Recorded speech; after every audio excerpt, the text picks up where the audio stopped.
बीस उगलना। अंधेरी रात, बारिश हो रही है। सड़क सुनसान है।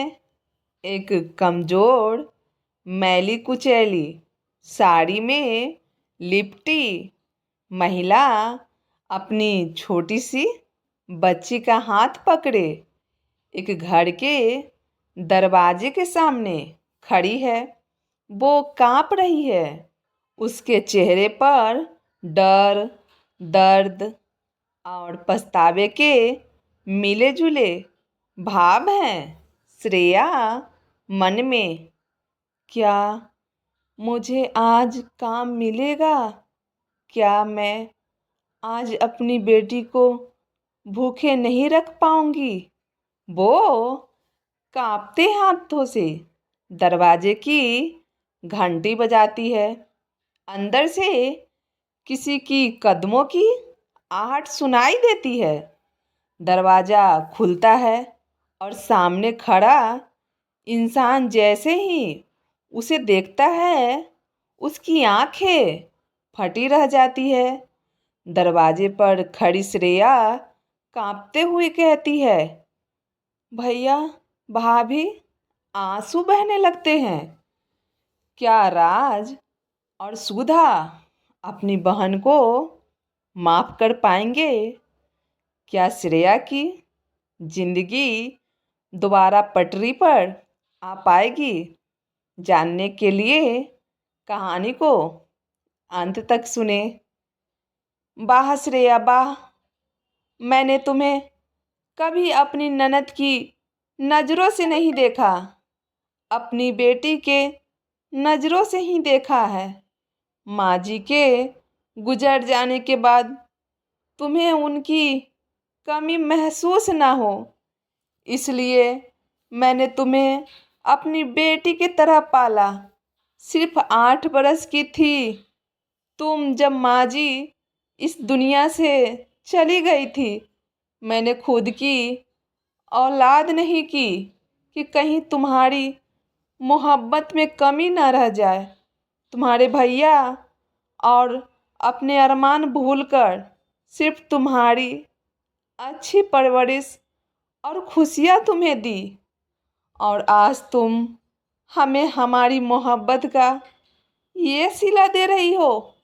अपने भैया और मेरे खिलाफ नाते रिश्तेदारों के सामने विष उगल रही हो, वो भी सिर्फ इसलिए क्योंकि हमने तुम्हें उस आवारा और नशेड़ी लड़के से दूर रहने की हिदायत दी है।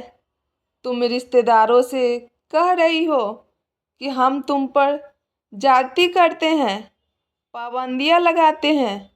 हम कैसे देख सकते हैं श्रेया कि हमारी बच्ची किसी गैर जिम्मेदार आवारा और नशेड़ी के साथ अपनी ज़िंदगी बर्बाद कर ले। बस बस भाभी, आप खुद को मेरी माँ समझते रहिए, लेकिन आप मेरी माँ हो नहीं तो मेरी ज़िंदगी का फैसला करने वाली आप या भाई कौन होते हैं? और रवि ने वादा किया है कि मुझसे शादी के बाद वो सब छोड़ देगा, और अब उस बारे में मुझे कुछ बात नहीं करनी। अपनी भाभी के लाख समझाने पर भी श्रेया को समझ नहीं आया, और वो लगातार अपने भाई और भाभी के खिलाफ और विष उगलती गई। लेकिन श्रेया के भाई भाभी किसी भी कीमत पर श्रेया की जिंदगी बर्बाद होते नहीं देख सकते थे। इसलिए उन्होंने श्रेया के लिए एक अच्छा रिश्ता देखकर शादी पक्की कर दी। उस रोज़ श्रेया ने घर में जो आतंक मचाया, उसकी किसी ने कल्पना भी नहीं की थी। रात का मौका देखकर श्रेया घर से भाग गई। श्रेया के भाई भाभी इस हादसे के बाद पूरी तरह टूट गए थे। अब इस घर और शहर में रहना उनके लिए मुश्किल हो गया था। नाते रिश्तेदार भी उन्हें ही दोषी ठहरा रहे थे कि श्रेया की माँ होती, पिता होते तो बच्ची इनसे तंग आकर ऐसा कदम ना उठाती। इतना सुनने सहने के बाद भी श्रेया का भाई भाभी ने किसी से श्रेया और रवि के अफेयर के बारे में नहीं बताया। वो खुद ही ये शहर छोड़कर दूसरे शहर चले गए। वहाँ एक नई सिरे से जिंदगी शुरू की। धीरे धीरे जिंदगी पटरी पर आने लगी। लेकिन उस दिन भैया भाभी ने जो देखा उसकी कल्पना भी उन्होंने नहीं की थी।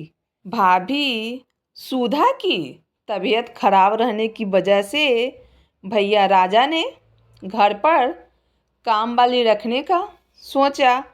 उन्होंने कई लोगों से काम वाली के लिए बोल रखा था। कुछ औरतें आई भी, लेकिन राज और सुधा को वो नहीं जच सकी। और शाम फिर एक काम वाली आए।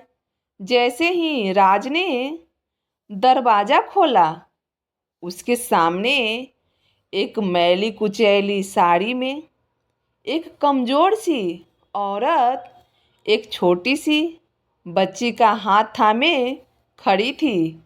उस औरत को देखते ही राज जोर से सुधा का नाम लेकर चिल्लाया। सुधा घबराकर जैसे ही दरवाजे पर आई, कुछ पल को वह खड़ी रह गई, क्योंकि आज उसने और राज ने जो देखा वह कभी सोचा भी नहीं था। उसके दरवाजे पर उसकी श्रेया खड़ी थी, जिसकी हालत बता रही थी कि वह किन परेशानियों से गुजर रही है। राज और सुधा को अंदाज़ा लगाते देर न लगी कि उसके साथ आई वह लड़की श्रेया की बेटी है और शादी के बाद उसका क्या हाल हुआ होगा, जो वह इस तरह दर दर की ठोकरें खा रही है। सामने अपने भाई भाभी को देखकर श्रेया भी अवाक रह गई। उसकी नज़रें शर्म और पछतावे से झुक गई और वह वापस जाने को मुड़ी, लेकिन सुधा ने उसका हाथ पकड़कर उसे गले से लगा लिया। शायद श्रेया भी इसी वक्त का इंतज़ार कर रही थी, इसलिए कई सालों बाद फूट फूट कर रो पड़ी और उसने अपनी सारी आप बीती अपने भाई और भाभी को बताई। श्रेया ने बताया कि शादी के बाद से रवि लगातार उससे पैसों के लिए काम करवाता रहा है और वह बिल्कुल नहीं बदला, बल्कि और बिगड़ गया है। और अब उसने किसी और औरत से शादी कर ली, इसलिए अपनी बेटी को लेकर वो घर घर जाकर काम करती है। यह सब सुनकर राज और सुधा की आंखों में झरझर आंसू बहने लगे। सुधा ने उठकर श्रेया की बेटी को सीने से लगा लिया और भगवान का लाख शुक्र अदा करते हुए कहा कि मेरी एक बेटी खोई थी और आज भगवान ने मुझे 2 बेटियां लौटा दी है। यह सब सुनकर श्रेया ने कहा, भाभी मैं इस लायक नहीं हूँ। मैंने आपके और भैया के बारे में बहुत विष उगला है, जिसकी कोई माफ़ी नहीं है।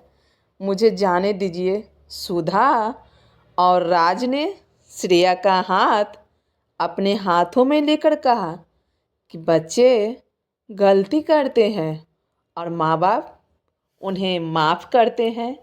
यही माँ बाप का फ़र्ज़ होता है। हमें तुमसे कोई शिकायत नहीं है और अब तुम यहीं रहोगी हमारे साथ, और हम अब अपने दोनों बेटियों को कभी हमसे जुदा नहीं होने देंगे। यह सब सुनकर श्रेया अपने भाई और भाभी के पैरों में गिर पड़ी और अपने उगले हुए बीस और उनकी बेइज्जती की, उनसे माफ़ी मांगी। जिसके बाद दोनों ने उसे और उसकी बेटी को गले लगा लिया। श्रेया को आज एहसास हो गया था कि अपनी नादानियों में अपनों के खिलाफ बीस उगलना बहुत आसान है, लेकिन इतना कुछ होने के बाद भी जो दिल से अपना ले वही अपने होते हैं।